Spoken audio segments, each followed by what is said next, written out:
ഈ നാരായൺപൂർ എന്ന് പറയുന്ന ജില്ല ബസ്തർ മേഖലയിൽ ഉൾപ്പെട്ട മേഖലയാണ്. ബസ്തർ എന്ന് നമുക്ക് കേട്ടാൽ അറിയാം, നക്സലൈറ്റ് മാവോയിസ്റ്റ് മൂവ്മെൻറ്റുമായി ബന്ധപ്പെട്ട് നമ്മൾ കാലാകാലങ്ങളായി വാർത്തകളിൽ നിറയുന്ന ഒരു മേഖലയാണ്. 90% ട്രൈബൽ പോപ്പുലേഷനുള്ള മേഖല കൂടിയാണ് ഈ ബസ്തർ മേഖല, പ്രത്യേകിച്ച് ഈ നാരായൺപൂർ ജില്ല.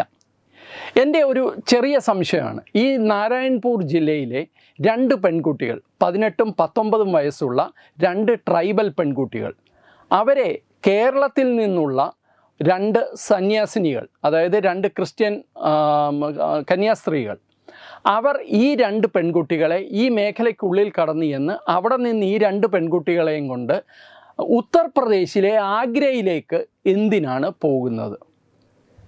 അതിൽ എന്ത് ആതുര സേവനമാണ് ഉള്ളത്? ഇതൊരു ചെറിയ ചോദ്യമാണ്.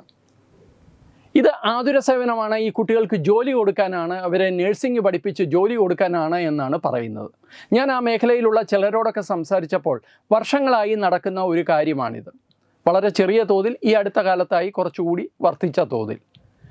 ഈ ആൾക്കാരെ കൊണ്ടുപോകുന്നത് നഴ്സിംഗ് പഠിപ്പിക്കാനാണ് എന്നൊക്കെ പറയുന്നുണ്ടെങ്കിലും ഇവരെ ഡൊമസ്റ്റിക് ഹെൽപ്പായിട്ട് വീട്ടുജോലിക്കാണ് കൊണ്ടുപോകുന്നതെന്നാണ് പലരും പറയുന്നത്.